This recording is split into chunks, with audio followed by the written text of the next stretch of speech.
Good morning. So I thought I would just record a very quick video talking about the Mystery Knitalong shawl. So this is what mine looks like so far. I posted a picture in the Facebook group. Because I'm using 4.5mm needles, it's slightly looser than what I would normally do. So it is a bit see-through. If you don't like that kind of look, then just go for a smaller needle size. So if you haven't got to the end of part 1 yet, wherever you've got to, I recommend that you just leave the stitches on the needle and you just stretch it out like you're going to block it, just to see what it looks like and make sure you're happy with the fabric. I'm quite happy with this. I knew it would be quite open, but you can still see the yarn overs on the edging. The lace pattern is still quite defined, so I'm quite happy with this. This section here, can you see here how it changes a bit? So here is fairly open and here is a bit more dense. I knitted to here and then blocked it, I think it was Saturday, and then I knitted that bit yesterday. This bit, the last few rows haven't been blocked, and you can see it's a little bit more dense. So that's what part 1 looks like for me, but there is a picture in the Facebook group. So I've just written up the next section. So my plan is to do some short rows. As I said at the beginning, I haven't actually swatched this, so we'll see if it works. So my plan now is to put a lifeline in through the stitches. The lifeline is just a length of yarn, length of waste yarn, like this, and I'll just get a sewing needle and thread it through all the stitches while they're still on the needle. So I'm going to go and do that now. I'm doing less work today because I didn't sleep very well last night, so I'm very tired. So I'm going to actually go and do that now. And then I'm going to wind the next colour I'm going to use, which is this hot pink. It's not quite as hot pink as it's looking on my screen at the moment, so I don't quite know. Yeah, similar to that actually, more similar to that, but it's looking brighter on the screen.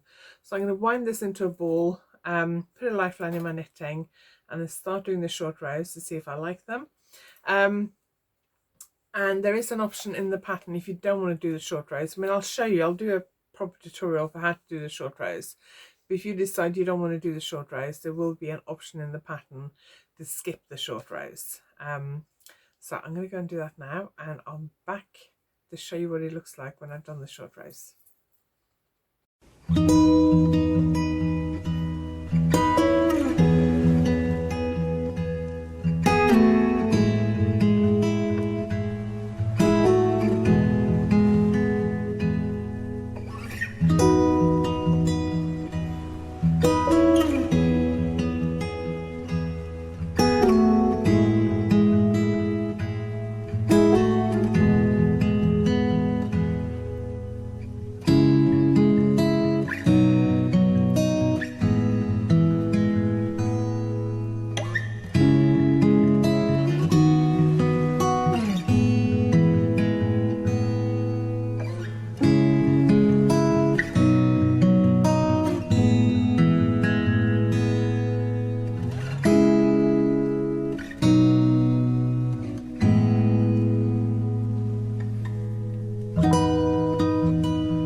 So yesterday I worked out the next section of the pattern, and I recorded the videos for the tutorials.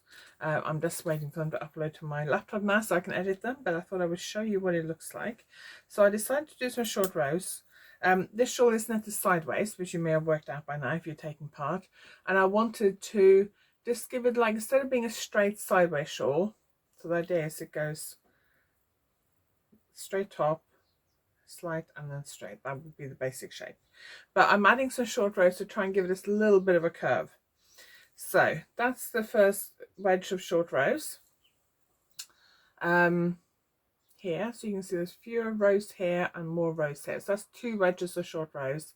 They are kind of stacked in opposite directions, if that makes sense. I put in a lifeline which I don't think you can see. Hang on, can you see at the bottom here below the pink there's like a little line? So that's my lifeline. I'm going to leave that lifeline in for now, just to make sure I'm happy. I didn't break my original yarn. I left that attached because I've only got a couple of rows, 4 rows there, so I can I'm now going to work in the grey yarn again, which means I can just carry on without breaking it. I think I'm happy with that. So I'm now going to work out the next section, so there'll now be a bit of more lace. So my plan now is to carry on with the lace for the edging as it is, and then add lace to this long section. I haven't quite decided what lace yet, and I'll probably do it in the grey. I need to weigh both yarns and work out how much I've used so far. So if you're knitting along, I would recommend, if you're changing colours for the, well, after you finish the grey section, my grey section, so the chart A section, the part 1, I would weigh the yarn you're using and see how much, make a note of how much yarn you've used so far, because you want to reserve that same amount of yarn for the final section. And then I'm also going to weigh to see how much that short row wedge has used.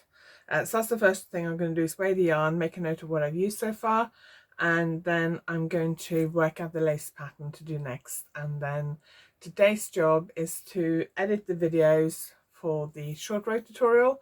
So you can leave the short row out if you are not keen on short rows. I use German short rows, which are my favorite short rows.